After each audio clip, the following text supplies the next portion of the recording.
آج کل دین بتا بتا کر کے لوگ چادر چڑھاتے ہیں، پھول چڑھاتے ہیں، مسجدوں میں قرآن خوانیاں، گھروں میں قرآن خوانیاں، بچہ بیمار تو قرآن خوانی، کوئی مر گیا تو قرآن خوانی، گھر نیا بنا تو قرآن خوانی، ہے کہ نہیں؟ اور قرآن خوانی اب آپ منع کرو گے تو کہیں گے اچھا تم قرآن سے منع کر رہے ہو، سمجھ نہیں؟ منع کریں گے تو آپ کو کہیں گے مر گیا مردود، نہ فاتحہ نہ درود۔ پرہیز کریں، کتنا کچھ تو حد بتاؤ۔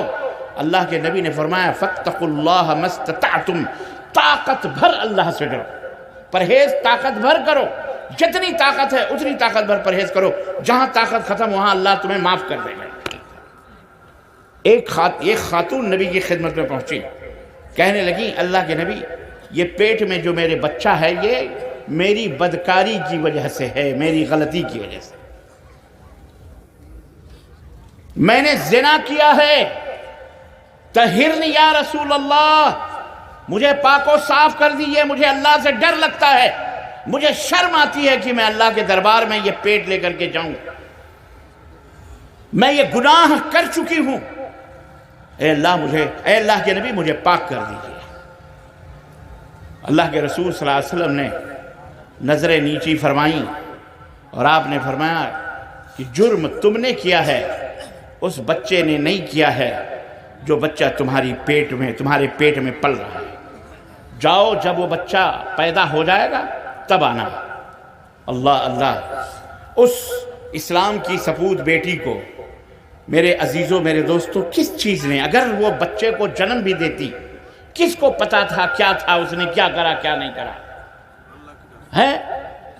یہ ہے تقوی، یہ ہے تقوی کہ رات کی تنہائیاں ہوں یا دن کے اجالے ہوں، تمہاری آنکھیں تمہارے کان اس خوف سے بند ہو جانے چاہیے کہ میرا رب مجھے دیکھ رہا ہے، میرا اللہ مجھے، یہ ہے تقوی، عمل کا تقوی، یہ عملی طور پر۔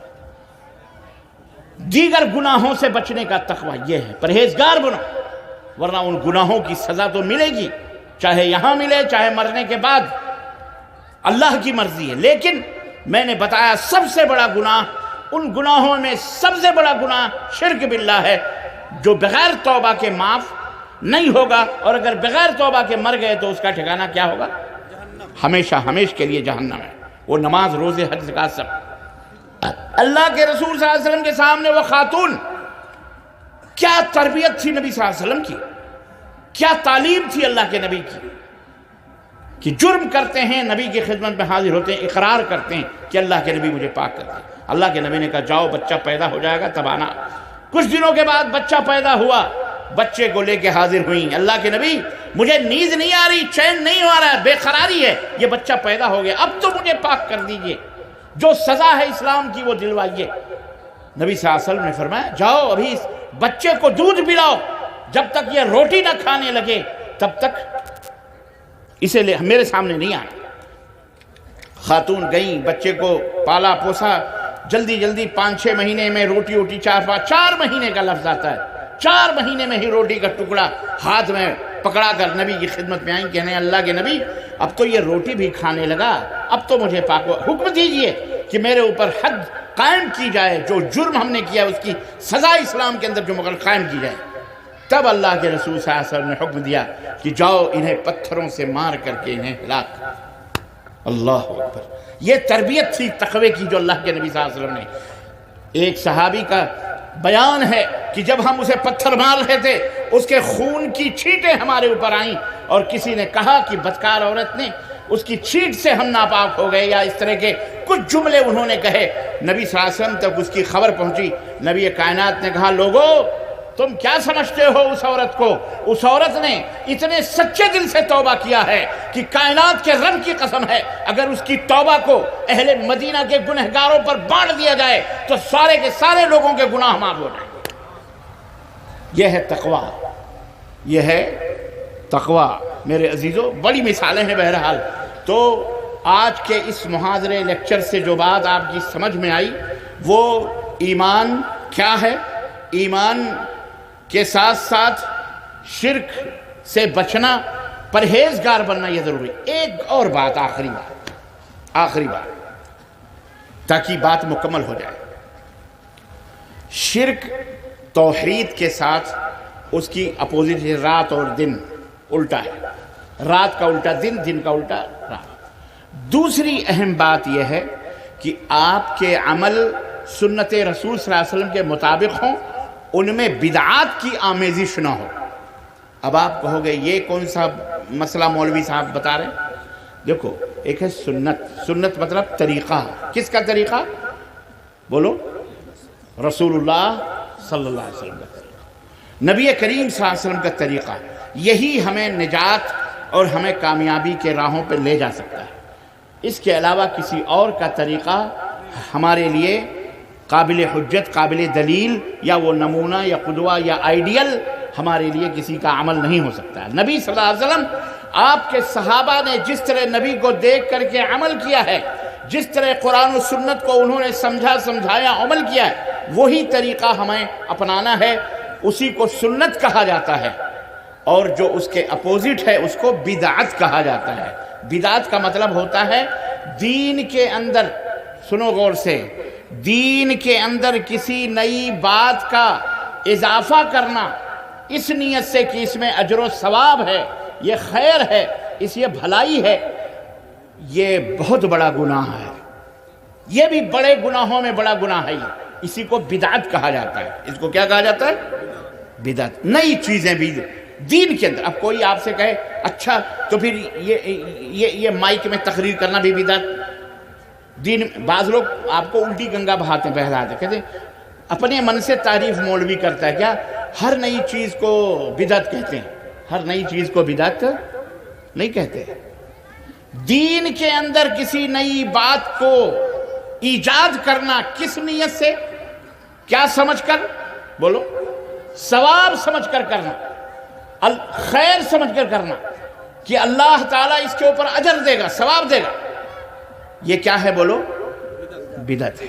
جیسے مثال کے طور محرم کا کھچڑا بنانا، تعزیہ بنانا، تیجا کرنا، قرآن خوانی کرنا، دویم کرنا، سویم کرنا، برسی کرنا، اور بولو 40واں کرنا، اور عید میلاد النبی بنانا، برتھ ڈے بنانا اپنا بھی حرام ہے یہ سب۔ ہاتھ میں کالے پیلے دھاگے باندھنا، یہ تو شرک میں آئے گا۔ اور بتاؤ، ہاں، شب برات کے حلوے مانڈے جاگنا، رت جگہ کرنا، آپ لوگ نہیں جانتے ہیں تو جانو، کبھی برائی کو جاننا بھی ضروری ہے، کبھی اس برائی کو مٹھائی سمجھ کے کھا جاؤ، ہاں، جانو گے نہیں تو پھر گندی چیز کو مٹھائی سمجھ کے کھا گئے تو پھر گناہ کس کا ہوگا؟ برائی اس لیے جاننا چاہیے تاکہ اس برائی سے بچا جائے۔ ایک مولوی صاحب کسی سینما ہال میں بیٹھے تھے، پہلے سینما ہال ہوتا تھا نہیں، اب تو آپ کی مٹھیوں میں سینما ہے، استغفر اللہ، ہاں آپ کے جیبوں میں سینما، اب تو مسجدوں کے اندر بھی سینما لے کے جاتے ہو آپ۔ اللہ سے ڈرو، اس میں بھی ڈرو۔ مولوی صاحب سینما ہال میں پکڑے گئے، کہنے لگے مولوی تو سینما ہال میں تم آئے ہو، اتنا بڑا گناہ، تمہارے پیچھے تو نماز حرام۔ کہا بیوقوف آدمی، کیسی بات کر رہا؟ کہا پھر سینما ہال میں کیوں آئے؟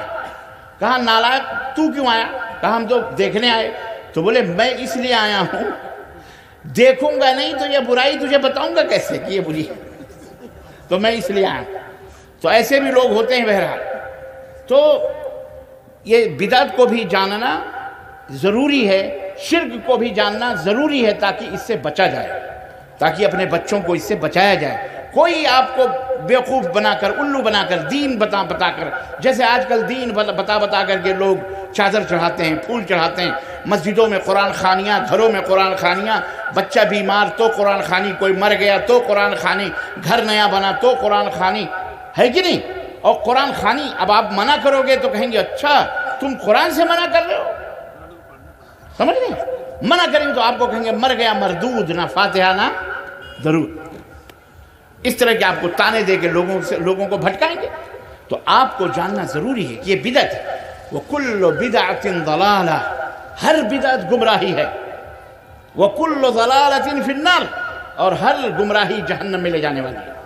اس لیے اپنے عمل کو سنت رسول صلی اللہ علیہ وسلم کا پابند بناؤ، بدعت سے اپنے عمل کو ناپاک نہ کرو۔ کوئی اگر کہے کہ اچھا ہی کام ہے، اگر ہم نے کر لیا تو کون سا برا کیا، تو آپ ان سے کہہ دیں اگر یہ اچھا ہی ہے تو کیا یہ نبی صلی اللہ علیہ وسلم کو ہمارے پتہ نہیں تھا؟ اگر یہ عمل اچھا ہے تو کیا ہمارے نبی کو پتہ نہیں تھا؟ تم کو کیسے پتہ چلا یہ اچھا ہے؟ ہمارے نبی نے تو کیا نہیں۔ تم کو کیسے پتہ چلا کہ اللہ اس سے راضی ہوتا ہے، اللہ یہ خوش ہوتا ہے، یا اس عمل پر اللہ تعالیٰ اجر و ثواب دیتا ہے؟ نمبر 1۔ نمبر 2، آپ اسے کہیں اللہ تو کہتا ہے کہ میرے نبی، میں نے اسلام کو مکمل کر دیا، دین مکمل ہو گیا، اس میں کوئی کمی نقص موجود، کمی موجود نہیں ہے۔ اب یہ جو تم نئی بات کا اضافہ کر رہے ہو تو گویا تم یہ مان رہے ہو کہ یہ بھی دین میں تھا، پر یہ کمی رہ گئی تھی، یہ کمی ہم نے اس میں، ہاں سمجھ میں بات آئی کہ نہیں آئی؟ تو یہ دوسرا جرم ہوا۔ تیسرا، اللہ کے نبی صلی اللہ علیہ وسلم کے اوپر تہمت کہ اللہ کے نبی کو پتہ ہی نہیں تھا کہ یہ دین ہے اور تمہیں پتہ ہو گیا، یا اللہ کے نبی کو پتہ تھا لیکن امت کو انہوں نے بتایا ہی۔ تو سوچو یہ کتنا بڑا کفر ہو رہا ہے۔ تو بدعت۔ چوتھی چیز یہ ہے کہ حضرت شاہ ولی اللہ محدث دہلوی فرماتے ہیں، جو بہت بڑے محدث ہندوستان کے ہیں، بھارت کے، جن کے واسطے سے حدیثیں ہندوستان میں پھیلی، وہ فرماتے ہیں کہ ہمارے نزدیک 100 دفعہ زنا کر لینا، غور سے سنو، 100 دفعہ زنا کر لینا یہ بہتر ہے ایک بدعت کے ایجاد کرنے سے۔ کہا گیا امام کیوں؟ کہا اس لیے کہ ایک زناکار، اسے چوری کرنے والا زناکار، بدکار، اسے توبہ کی توفیق ہو جاتی ہے، لیکن بدعتی کو توبہ کی توفیق نہیں ہوتی۔ کیوں؟ زناکار اسے ثواب سمجھ کر کے زنا نہیں کرتا، وہ جانتا ہے یہ حرام ہے، شراب پینے والا جانتا ہے یہ حرام ہے، چوری کرنا جانتا ہے، اسے توبہ وہ کر لیتا ہے آج نہیں تو کل۔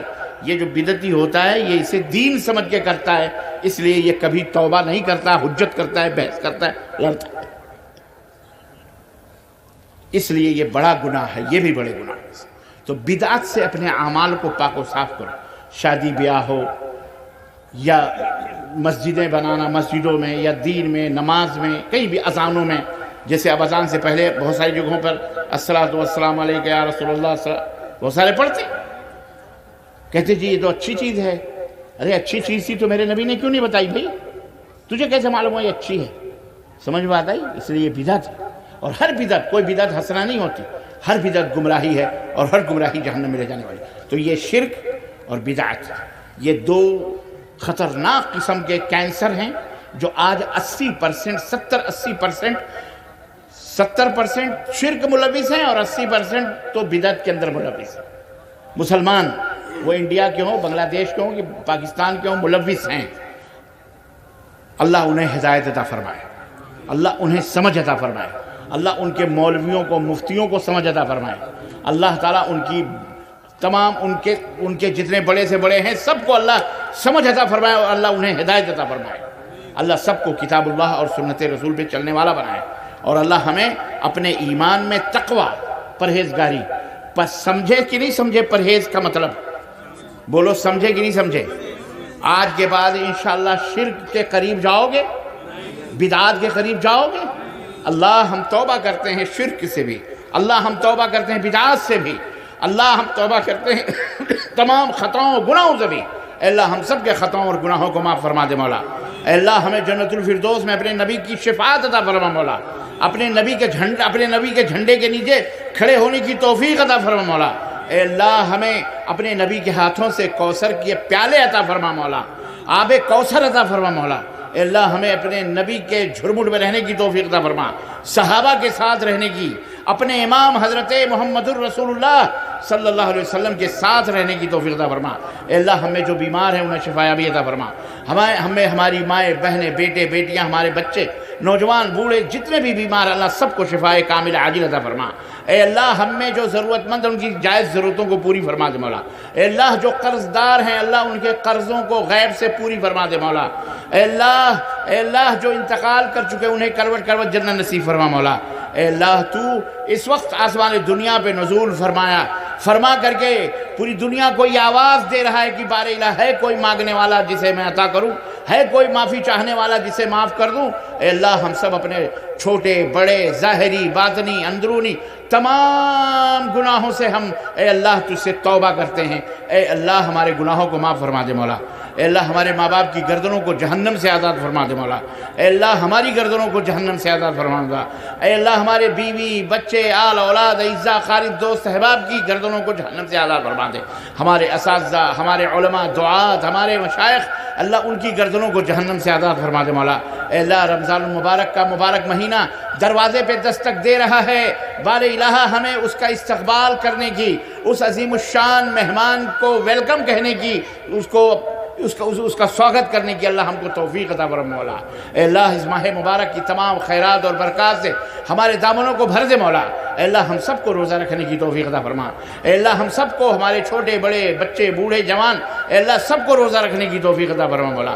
ہماری ماں بہنوں بیٹیوں کے اندر اور ہمارے اندر جو بھی بیماریاں جو بھی مرض ہیں، اے اللہ ان تمام بیماریوں اور مرضوں سے ہمیں نجات عطا فرما مولا۔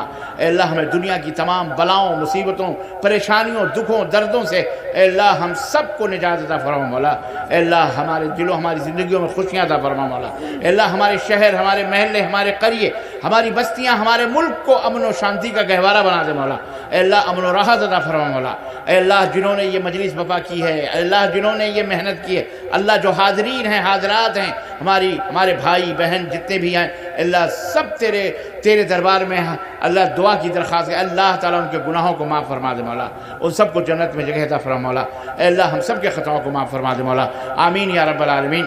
وصلی اللہ علی نبینا محمد وعلی آلہ وصحبہ اجمعین۔ والسلام علیکم ورحمۃ اللہ وبرکاتہ۔